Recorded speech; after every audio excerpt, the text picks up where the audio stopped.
ಮಧ್ಯಪ್ರಾಚ್ಯ ಈಗ ಅಕ್ಷರಶಃ ರಣರಂಗವಾಗಿದೆ. ಇದಕ್ಕೆ ಕಾರಣ ಇರಾನ್ ಮತ್ತು ಇಸ್ರೇಲ್ ನಡುವೆ ನಡೀತಾ ಇರುವಂತಹ ಘೋರ ಯುದ್ಧ. ಈ ಎರಡು ದೇಶದ ನಡುವಿನ ಈ ಯುದ್ಧ ಸದ್ಯಕ್ಕೆ ನಿಲ್ಲುವ ಯಾವ ಲಕ್ಷಣಗಳು ಕೂಡ ಕಾಣಿಸ್ತಿಲ್ಲವಾದರೂ ಚೀನಾ ಡ್ರ್ಯಾಗನ್ ರಾಷ್ಟ್ರ ಈ ಯುದ್ಧವನ್ನು ನಾನು ನಿಲ್ಲಿಸ್ತೇನೆ ಅಂಥೇಳಿ ರಣರಂಗವನ್ನು ಪ್ರವೇಶ ಮಾಡಿದೆ ಅನ್ನೋದು ಗೊತ್ತಾಗ್ತಾ ಇದೆ. ಹಾಗಾದರೆ ಅಮೆರಿಕ, ಇರಾನ್, ಇಸ್ರೇಲ್ ನಡುವೆ ನಡೀತಾ ಇರುವಂತಹ ಈ ಯುದ್ಧವನ್ನು ಚೀನಾ ನಿಲ್ಲಿಸೇ ಬಿಡುತ್ತಾ? ಚೀನಾ ಮಾಡ್ತಾ ಇರುವಂತಹ ಪ್ರಯತ್ನವಾದ್ರೂ ಏನು? ಬನ್ನಿ ನೋಡ್ಕೊಂಡು ಬರೋಣ. ಕ್ಷಿಪಣಿ ದಾಳಿ ನಿಲ್ಲಿಸಲು ಗಲ್ಫ್ನಿಂದ ಅಮೆರಿಕ ಕಿತ್ತೊಗೆಯಿರಿ. ಮಧ್ಯಪ್ರಾಚ್ಯ ದೇಶಗಳಿಗೆ ಇರಾನ್ ಸಂಸದನ ಆಗ್ರಹ. ಮಧ್ಯಸ್ಥಿಕೆಗೆ ಮುಂದಾದ ಚೀನಾ, ಮಧ್ಯಪ್ರಾಚ್ಯಕ್ಕೆ ಡ್ರ್ಯಾಗನ್ ರಾಯಭಾರಿ. ಮಧ್ಯಪ್ರಾಚ್ಯದಲ್ಲಿ ಯುದ್ಧೋನ್ಮಾನದ ಸ್ಥಿತಿ ಹಿನ್ನೆಲೆ ಸಂಧಾನಕ್ಕೆ ಮತ್ತೊಂದು ಹೆಜ್ಜೆ ಚೀನಾ ಮುಂದೆ ಇರಿಸಿದೆ. ಮಧ್ಯಸ್ಥಿಕೆ ಮಾತುಕತೆ ಮುಂದಕ್ಕೆ ಸಾಗಿಸಲು ಈ ಪ್ರದೇಶಕ್ಕೆ ವಿಶೇಷ ರಾಯಭಾರಿಯನ್ನು ಚೀನಾ ಕಳುಹಿಸುತ್ತಿದೆ.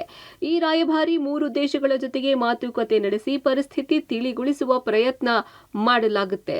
ಈ ಬೆಳವಣಿಗೆ ನಡುವೆ UAE, Saudi Arabia, Kuwait, Oman, Qatar, Bahrain, Turkey ಮತ್ತು ಅಂಥದ್ದೇ ದೇಶಗಳ ನಾಯಕರು ಇರಾನಿನ ಕ್ಷಿಪಣಿಗಳ ಬೆದರಿಕೆಯನ್ನು ಕೊನೆಗೊಳಿಸಲು ಬಯಸಿದ್ದಾರೆ. ಅವರು ಅಮೆರಿಕನ್ನರನ್ನ ತಮ್ಮ ಪ್ರದೇಶದಿಂದ ಹೊರಹಾಕಬೇಕು ಮತ್ತು ಎಲ್ಲ ಅಮೆರಿಕನ್ ಮಿಲಿಟರಿ ನೆಲೆಗಳನ್ನು ಸಂಪೂರ್ಣವಾಗಿ ತೆಗೆದುಹಾಕುವುದನ್ನು ಖಚಿತಪಡಿಸಿಕೊಳ್ಳಬೇಕು ಎಂದು ಇರಾನಿನ ಸಂಸದರೊಬ್ಬರು ಒತ್ತಾಯಿಸಿದ್ದು, ಯುದ್ಧ ಕೊನೆಗೊಳಿಸಲು ಹೊಸ ಷರತ್ತು ವಿಧಿಸಿದ್ದಾರೆ. ಇನ್ನೊಂದೆಡೆ ಇರಾನ್ನ ಮುಂದಿನ ನಾಯಕನ ಆಯ್ಕೆಯಲ್ಲಿ ತಾವು ವೈಯಕ್ತಿಕವಾಗಿ ಭಾಗಿಯಾಗಬೇಕು ಎಂದು ಅಮೆರಿಕ ಅಧ್ಯಕ್ಷ ಟ್ರಂಪ್ ಹೊಸ ಬೇಡಿಕೆ ಇಟ್ಟಿದ್ದಾರೆ.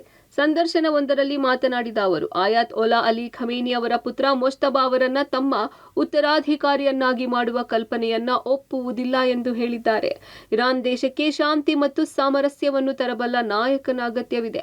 ಪ್ರಸ್ತುತ ವ್ಯವಸ್ಥೆಯು ಮೊದಲಿನಂತೆಯೇ ಅದೇ ರೀತಿಯ ನಾಯಕತ್ವವನ್ನು ಆರಿಸಿಕೊಂಡರೆ ಭವಿಷ್ಯದಲ್ಲಿ ಮತ್ತೆ ಸಂಘರ್ಷದ ಪರಿಸ್ಥಿತಿ ಉದ್ಭವಿಸಬಹುದು ಎಂದು ಹೇಳಿದ್ದಾರೆ. ಡೊನಾಲ್ಡ್ ಟ್ರಂಪ್ ಈ ಹೇಳಿಕೆ ನಡುವೆ ಇರಾನ್ನ ಪದಚ್ಯುತ ಶಾ ಅವರ ಪುತ್ರ ರೆಜಾ ಪಹ್ಲವಿ ದೇಶದಲ್ಲಿನ ಪ್ರಸ್ತುತ ಪರಿಸ್ಥಿತಿಯ ನಡುವೆ ತಕ್ಷಣವೇ ಅಧಿಕಾರವನ್ನ ಹಸ್ತಾಂತರಿಸುವಂತೆ ಇಸ್ಲಾಮಿಕ್ ಗಣರಾಜ್ಯದ ಅಧಿಕಾರಿಗಳಿಗೆ ಕರೆ ನೀಡಿದ್ದಾರೆ.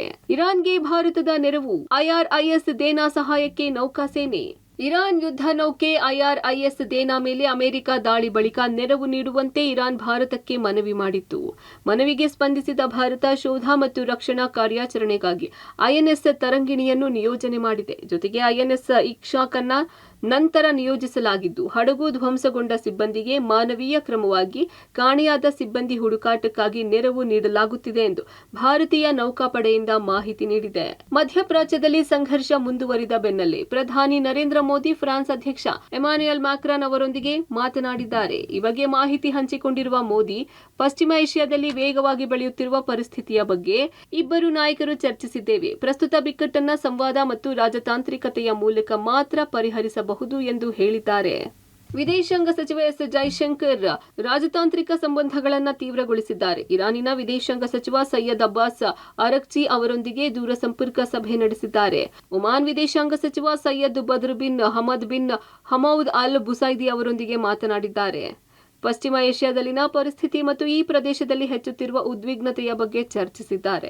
ಒಟ್ಟಾರೆ ಇರಾನ್ ವಿರುದ್ಧ ಇಸ್ರೇಲ್ ಹಾಗೂ ಅಮೆರಿಕ ಸಾರಿರುವ ಸಂಘರ್ಷ ಇನ್ನು ಯಾವ ಮಟ್ಟಕ್ಕೆ ಹೋಗುತ್ತೆ ಎಂಬುದನ್ನು ಕಾದು ನೋಡಬೇಕಿದೆ. News desk, public TV.